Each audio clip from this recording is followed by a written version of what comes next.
3 বছর পর দেশে ফিরলাম। বাসায় ঢোকা মাত্রই বোন বলতেছে, ভাইয়া আমার ফোন নিয়ে আসছিস? ভাই বলতেছে, আমার ল্যাপটপ? হ্যাঁ নিয়ে আসছি, একটু ধৈর্য ধর, কি সব পাবি। না আমার এই মুহূর্তে লাগবে, প্লিজ দাও। এমন মুহূর্তে মা আসলো। কি রে খোকা, কখন আসলি তুই? 2 মাস পর আসার কথা ছিল। সবাইকে সারপ্রাইজ দিলাম মা। কেমন আছো? ভালো নেই রে বাবা। কেন, কি হয়েছে তোমার? এই সব কিছু পরে বলবো, এখন বল আমাদের জন্য কি কি নিয়ে আসছিস।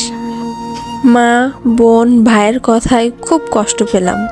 এখন পর্যন্ত কেউ বলল না, ইমন তুই কেমন আছিস? কি বিড়বিড় করতেছিস? বল না আমাদের জন্য কি কি এনেছিস।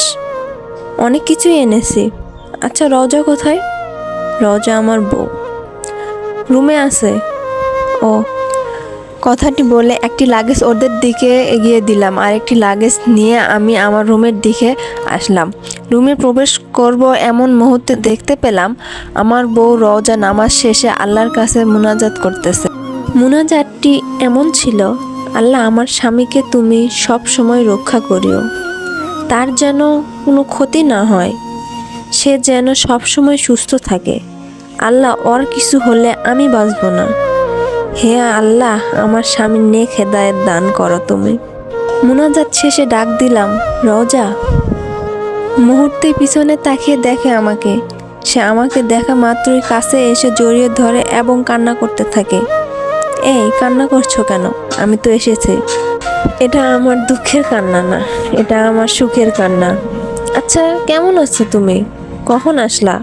এই তো ভালো আছি। তুমি কেমন আছো? এত সময় ভালো ছিলাম না, কিন্তু তোমাকে কাছে পাওয়ার পরে ভালো আছি আলহামদুলিল্লাহ। পাগলিটা। তোমার। এই রওজা একটি কথা বলি। বলো।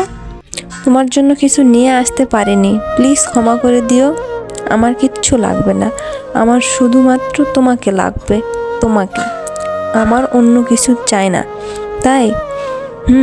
এতটা ভালোবাসো? নিজের থেকেও বেশি? তুমি চলে যাওয়ার পর থেকে অপেক্ষায় আছি, তুমি আবার কবে আমার কাছে আসবে। এই তো এসেছি, আর কখনো যাব না। ভালোবাসি, আমিও ভালোবাসি। সত্যি প্রবাসীদের বইয়ের অপেক্ষাটা সর্বোচ্চ কষ্টকর। এ অপেক্ষা যেন শেষই হয় না। আর একটি কথা, প্রবাসীদের পরিবারের লোক অনেকটা এমনই হয়, লোভ আর লোভ। সব প্রবাসীর পরিবারের লোক কিন্তু এক হয় না। হ্যালো এভরিওয়ান, আসসালামু আলাইকুম। আমি মিমা আফরিন তোমাদের সামনে একটি নতুন গল্প তুলে ধরলাম। কেমন হয়েছে কমেন্ট করে জানিও প্লিজ, আর লাইক শেয়ার করে পেজটি ফলো দিতে ভুলো না। আল্লাহ হাফেজ।